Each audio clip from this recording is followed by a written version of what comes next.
बंधु माने आजिर एही कार्यक्रम को आपण मानक स्वागत। आजिर एही कार्यक्रमटी वृष राशि व्यक्ति विशेष मानक पई बहुत गुरुत्वपूर्ण अटे, बहुत ही खास अटे। कारण आजिर एही वीडियो रे आमे माने वृष राशि जन्म ठारू मृत्यु पर्यंत समस्त रहस्य विषय जानिबा। बंधु माने राशि चक्र 12 गोटी राशि मध्यरु द्वितीय राशि हेउछि वृष राशि। वृष राशि राशिधिपति हेउछन्ति शुक्र। शुक्र हेउछन्ति दैत्य मंत्री, सुंदरतार प्रतीक। तो बंधु माने वृष राशि व्यक्ति विशेष माने बहुत अधिक परिश्रमी होइथांती, कारण सेमानकर राशिर चिन्ह हेउछि बलद। एमाने हेउछन्ति पृथ्वी तत्वर राशि, तो एमाने बहुत परिश्रमी होइथांती। एमाने निज जीवन रे प्रत्येक जिनिस को बैलेंस करी चलीथांती। एमानकर आखि बहुत आकर्षणीय होइथाए, कारण कालपुरुषर द्वितीय राशि हेउछि आखिर प्रतीक। तो वृष राशि व्यक्ति विशेष मानकर आखि बहुत अट्राक्टिव रही थाए। से माने निजर आखि द्वारा बहुत किछि कहि पारिथांती। एमाने रूपरे मध्य बहुत आकर्षणीय होइथांती। एमाने निजर कर्म, निजर कथा कहिबार शैली, निजर व्यवहार द्वारा अन्य मानको आकर्षित करिथांती। एमाने बहुत सौंदर्य प्रिय होइथांती। निजको सजाइबारे एमाने बहुत रुचि रखिथांती। एमाने सबुठारे निजर प्रशंसा सुनिबाको भल पाइथांती। एमानंको भ्रमण अत्यंत प्रिय होइथाए। से माने सबआडे बुली जिबा पई बहुत भल पाइथांती। रोहिणी वृष राशि व्यक्ति माने टिके रोमांटिक स्वभावर होइथांती।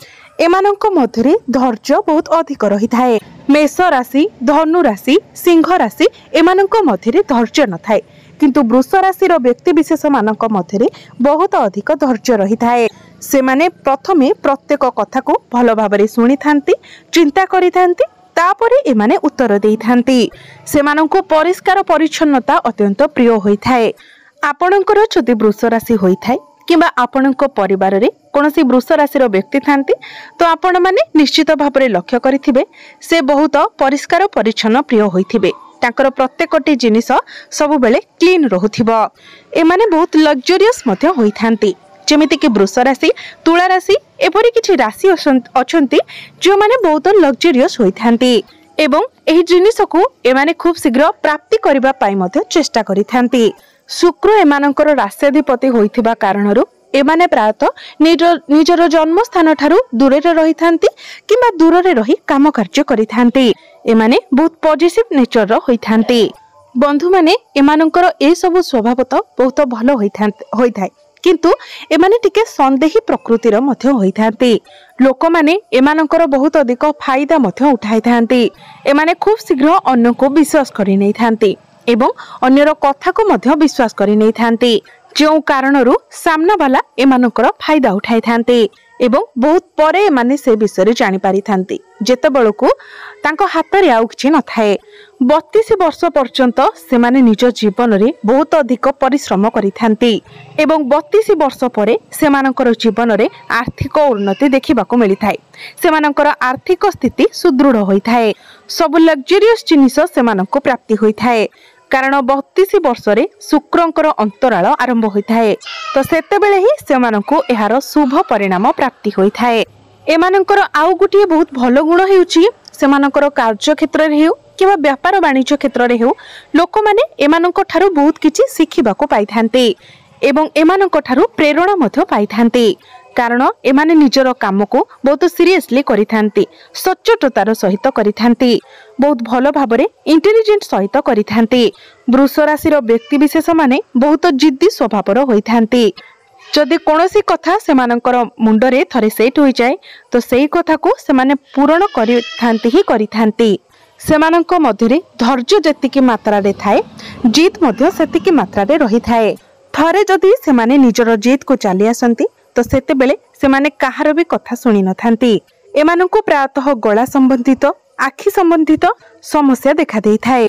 वृष राशि मानकर जो अटैचमेंट रही थाए, फीलिंग्स रही थाए, जो अंडरस्टैंडिंग रही थाए, ताहा मिथुन राशि, कन्या राशि, तुला राशि, मकर राशि एवं कुंभ राशि व्यक्ति विशेष मानक सहित बहुत भल। वृष राशि व्यक्ति विशेष मानक चैलेंज बहुत पसंद होइथाए। सेमानकर एनर्जी लेवल बहुत हाई होइथाए। कोनोसी भी कार्य को करिवार एक्साइटमेंट एमानक मध्यरे रही थाए, मात्र सेमानंकु बोरिंग काम पसंद आसी न थाए।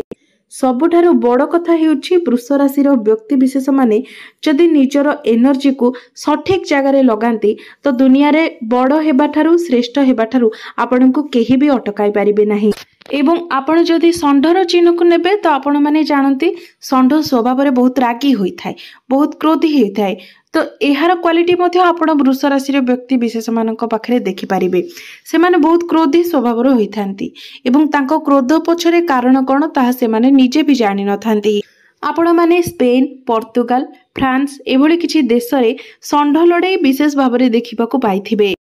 ସେମାନେ ଯେତେବେଳେ ଲଢ଼େଇ କରିଥାନ୍ତି ସେମାନେ ଅନକଣ୍ଟ୍ରୋଲ ହୋଇଯାଇଥାନ୍ତି, ତାଙ୍କର ନିଜ ରାଗ ଉପରେ କଣ୍ଟ୍ରୋଲ ଆସିନଥାଏ ଏବଂ ସେତେବେଳେ ତାଙ୍କୁ ଲାଲ କପଡ଼ା ଦେଖାଯାଇଥାଏ ଏବଂ ଏହି ସବୁ ଗୁଣ ଗୁଡ଼ିକ ବୃଷ ରାଶିର ବ୍ୟକ୍ତି ବିଶେଷମାନଙ୍କ ଭିତରେ ଦେଖା ଦେଇଥାଏ। ତ ଆପଣ ଯଦି ନିଜର ଏନର୍ଜିକୁ ସଠିକ୍ ଜାଗାରେ ଲଗାଇଥାନ୍ତି ତ ଆପଣ ଜୀବନରେ ବହୁତ ଉନ୍ନତି କରିଥାନ୍ତି। ମାତ୍ର ଆପଣ ଯଦି ନିଜ ଏନର୍ଜିକୁ କିଛି ଖରାପ ଜାଗାରେ ଲଗାଇଥାନ୍ତି ତ ସେହିଭଳି ଆପଣ ନିଜ ଜୀବନରେ ଅବନତି କରିଥାନ୍ତି। ତ ସେଥିପାଇଁ ଆପଣ ଏଇ ଜିନିଷକୁ ବିଶେଷ ଧ୍ୟାନରେ ରଖିବା ଉଚିତ ଏବଂ ଏହା ଆପଣଙ୍କର ଗୋଟିଏ ଭୁଲ ମଧ୍ୟ ହୋଇଥାଏ ଯେତେବେଳେ ଆପଣ ନିଜର ଏନର୍ଜିକୁ କୌଣସି ଭୁଲ ଜାଗାରେ ଲଗାଇଥାନ୍ତି। ତ ସଠିକ୍ ସ୍ଥାନରେ ଆପଣ ନିଜର ଏନର୍ଜିକୁ ବ୍ୟବହାର କରିବା ଆପଣଙ୍କ ପାଇଁ ସବୁଠାରୁ ଅଧିକ ମହତ୍ତ୍ୱପୂର୍ଣ୍ଣ ହୋଇଥାଏ ଏବଂ ଆପଣଙ୍କ ସଫଳତାର ମଧ୍ୟ ଏହା ଚାବିକାଠି ହୋଇଥାଏ। ଅର୍ଥାତ୍ ଆପଣଙ୍କ ସଫଳତାର ଚାବିକାଠି ଆପଣଙ୍କ ନିଜ ହାତରେ ହିଁ ରହିଥାଏ। ଯଦି ଆପଣ ନିଜର କ୍ରୋଧକୁ ନିଜର ରାଗକୁ କଣ୍ଟ୍ରୋଲ କରିବା ଶିଖିଯାଆନ୍ତି ତ ନିଶ୍ଚିତ ଭାବରେ ଆପଣଙ୍କ ଜୀବନରେ ଆପଣଙ୍କୁ ସଫଳତା ପାଇବା ଠାରୁ କେହି ବି ଅଟକାଇ ପାରିବେ ନାହିଁ। ସବୁଠାରୁ ବଡ଼ କଥା ହେଉଛି ଆପଣମାନେ ଜାଣିଲେ ଖୁସି ହେବେ ଯେ ଆପଣଙ୍କ ରାଶିରେ ହିଁ ଶ୍ରୀକୃଷ୍ଣଙ୍କର ଜନ୍ମ ହୋଇଛି। ଅର୍ଥାତ୍ ଶ୍ରୀକୃଷ୍ଣଙ୍କର ରାଶି ମଧ୍ୟ ବୃଷ ରାଶି ଅଟେ ଏବଂ ଶ୍ରୀକୃଷ୍ଣ କେତେ ଜ୍ଞାନୀ ଥିଲେ ଏହା ଆପଣମାନଙ୍କୁ ସମସ୍ତଙ୍କୁ ଜଣାଅଛି। ଏହା ସହିତ ମହାଦେବଙ୍କର ବାହନ ମଧ୍ୟ ବୃଷଭ ଅଟେ। ତ ଆପଣଙ୍କ ରାଶି ଏକ ବହୁତ ମହତ୍ତ୍ୱପୂର୍ଣ୍ଣ ରାଶି ଅଟେ, ଏକ ବିଶେଷ ରାଶି ଅଟେ। ବନ୍ଧୁମାନେ ଆପଣଙ୍କ ମଧ୍ୟରେ ବହୁତ ସାରା କ୍ରିଏଟିଭିଟି ରହିଥାଏ, ବହୁତ ସାରା ହିଡେନ୍ ପୋଟେନ୍ସିଆଲ ରହିଥାଏ। ତ ଆପଣଙ୍କୁ ଠିକ୍ ଭାବରେ ଗାଇଡାନ୍ସର ଦରକାର ଥାଏ ଏବଂ ଆପଣ ନିଜର ଏନର୍ଜି ନିଜର ଆପଣଙ୍କର କ୍ରିଏଟିଭିଟିକୁ ସଠିକ୍ ଜାଗାରେ ଲଗାଇବାର ଆବଶ୍ୟକତା ରହିଥାଏ, ଯାହାଫଳରେ ଆପଣ ବହୁତ ବଡ଼ ଉଚ୍ଚାରେ ପହଞ୍ଚି ପାରିଥାନ୍ତି, ନିଜ ଜୀବନରେ ବହୁତ ଉନ୍ନତି କରିପାରିଥାନ୍ତି। ମାତ୍ର ଯଦି ଏସବୁ ଆପଣଙ୍କ ଜୀବନରେ କମ୍ ହୋଇଯାଏ ଅର୍ଥାତ୍ ଆପଣଙ୍କ ଜୀବନରେ ଆପଣଙ୍କୁ ଗାଇଡାନ୍ସର ଅଭାବ ହୁଏ ଏବଂ ଆପଣ ନିଜର ଏନର୍ଜି ନିଜର କ୍ରିଏଟିଭିଟିକୁ ଯଦି ଖରାପ ଜାଗାରେ ଲଗାଇ ଦିଅନ୍ତି ତ ଜୀବନରେ ଆପଣଙ୍କୁ ସବୁବେଳେ ଦୁଃଖର ସାମ୍ନା କରିବାକୁ ପଡ଼ିଥାଏ। ଯଦି ଆପଣ ନିଜ ଭିତରେ କ୍ରିଏଟିଭିଟି, କନଫିଡେନ୍ସ ଲେବୁଲ ଏବଂ କଣ୍ଟ୍ରୋଲ ଲେବୁଲ ଆକ୍ସନ ଯଦି ଏକା ସହିତ ମିଶାଇ ଦିଅନ୍ତି ତ ଆପଣଙ୍କ ଠାରୁ ଅଧିକ ସକ୍ସେସଫୁଲ ମଣିଷ ବୋଧେ ଆଉ କେହି ବି ହେଇପାରିବେ ନାହିଁ। ବନ୍ଧୁମାନେ ବୃଷ ରାଶି ପୃଥ୍ୱୀ ତତ୍ତ୍ୱର ରାଶି ହୋଇଥାଏ। ତ ପୃଥିବୀ ଅର୍ଥାତ୍ ଧରିତ୍ରୀ ଭଳି ହିଁ ବୃଷଭ ରାଶିର ବ୍ୟକ୍ତି ବିଶେଷ ମାନେ ବହୁତ ଷ୍ଟେବଲ ହୋଇଥାନ୍ତି ଏବଂ ସେମାନେ ସବୁବେଳେ ନିଜ ଜୀବନରେ ହିଁ ମସ୍ତ ରହିଥାନ୍ତି। ସେମାନେ ନିଜ ଜୀବନରେ ବହୁତ ପ୍ରାକ୍ଟିକାଲ ହୋଇଥାନ୍ତି। ବନ୍ଧୁମାନେ ପୃଥ୍ୱୀ ତତ୍ତ୍ୱ ହୋଇଥିବା ହେତୁ ବୃଷ ରାଶିର ବ୍ୟକ୍ତିମାନେ ବହୁତ କଠିନ ହୋଇଥାନ୍ତି। ଏହା ସହିତ ସେମାନେ ଏକ ଆଟ୍ରାକ୍ଟିଭ ପର୍ସନାଲିଟିର ଅଧିକାରୀ ମଧ୍ୟ ହୋଇଥାନ୍ତି। ବନ୍ଧୁମାନେ ବୃଷ ରାଶିର ବ୍ୟକ୍ତି ବିଶେଷ ମାନେ ବହୁତ ଉଚ୍ଚାଭିଳାଷୀ ହୋଇଥାନ୍ତି। ଏମାନଙ୍କୁ ଆଲତୁ ଫାଲତୁ କଥା ପସନ୍ଦ ହୋଇନଥାଏ। ଏମାନଙ୍କୁ ବେକାର କଥା କହିବା କିମ୍ବା ବେକାର କଥା ଶୁଣିବା ମଧ୍ୟ ପସନ୍ଦ ଆସିନଥାଏ। ଏବଂ ବୃଷ ରାଶିର ସବୁଠାରୁ ବିଶେଷ ଗୁଣ ହେଉଛି ସେମାନେ ନିଜ ଜୀବନରେ ଯେତେ ଅଧିକ ସଫଳତା ହାସଲ କଲେ ବି ଯେତେ ଉଚ୍ଚ ସ୍ଥାନରେ ପହଞ୍ଚିଲେ ମଧ୍ୟ ସେମାନେ ସର୍ବଦା ନମ୍ର ରହିଥାନ୍ତି, ସବୁବେଳେ ସିମ୍ପଲ ରହିଥାନ୍ତି। ତେବେ ଆସନ୍ତୁ ଜାଣିବା ବୃଷ ରାଶିଙ୍କର ଏଭଳି କେଉଁ ଭୁଲ ପାଇଁ ସେମାନଙ୍କୁ ନିଜ ଜୀବନରେ ଏତେ ସାରା ଦୁଃଖ କଷ୍ଟର ସାମ୍ନା କରିବାକୁ ପଡ଼ିଥାଏ, ସର୍ବଦା ଚିନ୍ତାଗ୍ରସ୍ତ ରହିବାକୁ ପଡ଼ିଥାଏ, ଆର୍ଥିକ ସମସ୍ୟା ଏବଂ ମାନସିକ ଅଶାନ୍ତି ଭିତରେ ଗତି କରିବାକୁ ପଡ଼ିଥାଏ। ବନ୍ଧୁମାନେ ବୃଷ ରାଶିର ବ୍ୟକ୍ତି ବିଶେଷ ମାନେ ବହୁତ ହିଁ ସରଳ ସ୍ୱଭାବର ହୋଇଥାନ୍ତି ଏବଂ ସିଧାସଳଖ ହୋଇଥାନ୍ତି। ଏମାନଙ୍କ ମନରେ ଅନ୍ୟ କାହା ପ୍ରତି କୌଣସି ପ୍ରକାରର ଛନ୍ଦ କପଟ ନଥାଏ। ବୃଷ ରାଶିର ବ୍ୟକ୍ତି ବିଶେଷ ମାନେ କେବେ ବି କାହାର ଖରାପ ଚିନ୍ତା କରିପାରିନଥାନ୍ତି, କେବେ ବି କାହାର ଅମଙ୍ଗଳ ଚିନ୍ତା କରିପାରିନଥାନ୍ତି। କେବଳ ଏହି ସବୁ କାରଣ ପାଇଁ ହିଁ ଅନ୍ୟମାନେ ଏମାନଙ୍କ ସରଳତାର ସୁଯୋଗ ନେଇଥାନ୍ତି, ଏମାନଙ୍କୁ ନିଜର ସ୍ୱାର୍ଥ ପାଇଁ ବ୍ୟବହାର କରିଥାନ୍ତି। ପ୍ରତ୍ୟେକ ସ୍ଥାନରେ ଏମାନଙ୍କ ସରଳତାର ଲୋକମାନେ ସୁଯୋଗ ନେଇଥାନ୍ତି, କାରଣ ସେମାନେ ଏକଥା ଭଲ ଭାବରେ ଜାଣିଥାନ୍ତି ଯେ ଏମାନେ କେବେ ବି କାହାର କିଛି ଖରାପ କରିପାରିବେ ନାହିଁ କିମ୍ବା ଖରାପ କରିବା ପାଇଁ ଭାବି ମଧ୍ୟ ପାରିବେ ନାହିଁ। एमाने केबे भी काहा सहित छल करि पारि नथांती एवं एते अधिक सरल होइथिबा हेतु ही आपणको सर्वदा दुखर सामना करबाको पड़िथाए। बंधु माने आपण माने आपणको जीवन रे बहुत अधिक परिश्रम करिथांती, चेष्टा करिथांती, मात्र आपणको निज लोक मानक मध्य रे किछि एपरि लोक थांती जे माने आपणको सब बेले पछको टाणीबाको चेष्टा करिथांती। आपणको सामना रे से माने आपणकर तारीफ करिथांती, प्रशंसा करिथांती, मात्र आपणको पछपटे से माने आपणको विरुद्ध रे कहिथांती, आपणको विपद रे पकाइबा पई चेष्टा करिथांती एवं एही भली व्यक्ति मानक कारणरु ही आपण जीवन रे सब बेले पछरे रहि जाइथांती। आपण माने लक्ष्य करिथिबे जे आपण जेउ कार्य करूछंती सेही कार्य आपणकर भल भाबरे तो होई थाए, मात्र ठीक शेष समय रे ही सेतिरे किछि ना किछि बाधा विघ्न आसी थाए।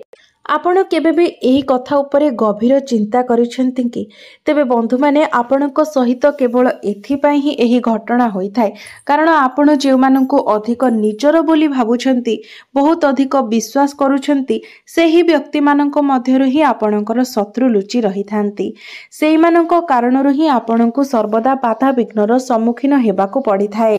से माने आपणकर प्रशंसा को सह्य करि पारि नथांती, आपणकर भल गुण को से माने सह्य करि पारि नथांती एवं आपणकर उन्नति मध्य से माने केबे भी देखि पारि नथांती। केवल एसबु कारण पाई ही से माने आपणक पिठी पछरे छुरी मारि थांती एवं आपणक पाई नाना प्रकारर विपद मध्य सृष्टि करि थांती। सेथिपाई भूले भी आपण काहाको आखि बुझी विश्वास करंतु नहीं, आखि खोला रखी प्रत्येक मनीष को चिन्हिबा को चेष्टा करंतु। तेबे बंधु माने आसंतु जानिनेबा आपणकर सेही सबु भूल विषय जो सबु भूल कारणरु ही आपणको सर्वदा दुखर सामना करबाको पड़िथाए। आपणकर ताहा निजर ही भूल होइथाए एवं आपण जदि एही भूल गुडी को निज जीवन रे सुधारी नियंती तो निश्चित रूप रे आपणक जीवन रे परिवर्तन आसीबो। तेबे सर्वप्रथम भूलटी हेउची आपणकर आखि बुझी समस्तक उपरे विश्वास करि जिबा। कारण मु प्रथमरु आपणको कहि सारिछि जे वृष राशि व्यक्ति माने बहुत सीधा सड़क एवं सरल होइथांती। सेथिपाई ही आपण बहुत जल्दी बिना किछि भाबी चिंती आखि बुझी ही अन्य माननको विश्वास करि जाइथांती। प्रत्येक व्यक्ति को आपण निजर बंधु बोली भाबी नै थांती, हिताकांक्षी बोली भाबी नै थांती। तो आपणकर सबुठारु बड़ भूल एहा ही होइथाए जे आपण बेले बेले एमिति किछि लोकंको उपरे भरोसा करि नै थांती जो माने आपणकर भरोसार योग्य ही होई न थांती एवं से माने आपणको दिने ना दिने निजर आपणकर औकात देखै दै थांती। सेतेबेले ही आपण तांकर सत्यता को जानि पारि थांती। सेथिपाई आपण निज भितरे दृढ़ संकल्प करिनियंतु जे आपण या परठु केबे भी निजर आर्थिक मामला रे हेउ किबा निजर पर्सनल लाइफ रे हो केबे भी कहा उपरे आपण आखि बुझी विश्वास करिवे नाही। आपणको जदि कोनोसी कथा कहूची तो आपण प्रथमे निजर मत रखंतु। आपणको मन को जहा ठीक लागुची, आपणको जेउ जिनिसटी उचित लागुची आपण सेही जिनिसटी करंतु। आपण अन्यर कथा सुनंतु, मात्र तापरे भी आपण निज कथा को निजर मत रखंतु। आपणको कोन ठीक लागुची आपण प्रथमे ता देखंतु, किंतु निजर मत को चापी देकी, निजर भावना को चापी देकी सब बेले जदि आपण अन्य मानक कथारे चलंती, अन्य मानक विश्वास करंती तो निहाती भाबरे आपण भविष्यत रे जायकी असुविधा रे पड़िबे।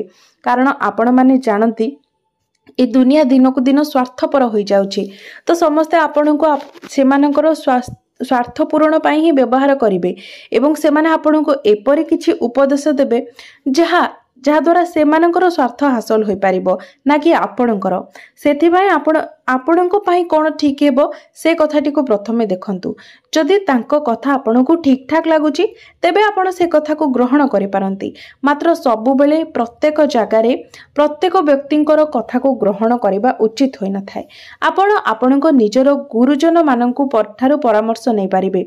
आपणकर बापा माँ, बड़ भाई, बड़ भौणी एमानको ठारू आपण परामर्श नै पारिबे, कारण बापा माँ केबे भी पिला माननकु खराब शिक्षा देई नथांती किबा से ସେମାନଙ୍କର କିଛି ଖରାପ ହେଲା ଭଳି ପରାମର୍ଶ ଦେଇନଥାନ୍ତି।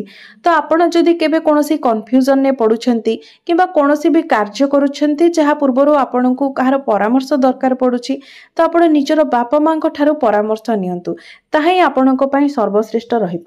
ମାତ୍ର ଆପଣ ସାଙ୍ଗସାଥୀ କିମ୍ବା ବାହାର ଲୋକଙ୍କ ଠାରୁ ପରାମର୍ଶ ନିଅନ୍ତୁ ନାହିଁ, କାରଣ ବାହାର ଲୋକ କିମ୍ବା ସାଙ୍ଗସାଥୀ ସବୁବେଳେ ଆପଣଙ୍କର ହିତାକାଂକ୍ଷୀ ହୋଇନଥାନ୍ତି। ତ ବେଳେବେଳେ ଏମିତି ହୋଇଥାଏ ଯେ ସେମାନଙ୍କ କଥାରେ ଚାଲିବା ଫଳରେ ଆପଣ ଭବିଷ୍ୟତରେ ବହୁତ ବଡ଼ ଅସୁବିଧାର ସାମ୍ନା କରିଥାନ୍ତି। ସେଥିପାଇଁ ବନ୍ଧୁମାନେ ଆପଣ ଏଇସବୁ ଜିନିଷ ଠାରୁ ନିଜକୁ ଦୂରେଇ ରଖନ୍ତୁ ଏବଂ ଆଖି ବୁଜି ସବୁବେଳେ କାହାକୁ ବିଶ୍ୱାସ କରନ୍ତୁ ନାହିଁ। ଯଦି ଆପଣ ଏଇସବୁ ଗୁଣକୁ ଆପଣଙ୍କ ଭିତରେ ବଦଳାଇ ଦିଅନ୍ତି, ତ ଆପଣଙ୍କ ଭିତରେ ଯେତିକି କ୍ରିଏଟିଭିଟି ଅଛି, ଯେତିକି ହିଡେନ୍ ପୋଟେନ୍ସିଆଲ ଅଛି, ଆପଣ ନିଜ ଜୀବନକୁ ବହୁତ ଭଲ ବନାଇ ପାରିବେ। ନିଜ ଜୀବନରେ ବହୁତ ଆପଣ ସକ୍ସେସ୍ ପାଇପାରିବେ। ତେବେ ବନ୍ଧୁମାନେ, ମୋର ଏହି ଭିଡ଼ିଓଟି ଯଦି ଆପଣମାନଙ୍କୁ ଭଲ ଲାଗିଥାଏ, ତେବେ ଭିଡ଼ିଓଟିକୁ ଲାଇକ୍ କରି ଚ୍ୟାନେଲଟିକୁ ନିଶ୍ଚୟ ସବସ୍କ୍ରାଇବ୍ କରିଦେବେ ଏବଂ କମେଣ୍ଟ ବକ୍ସରେ ଜୟ ଶ୍ରୀ ଜଗନ୍ନାଥ ନିଶ୍ଚୟ ଲେଖିବେ।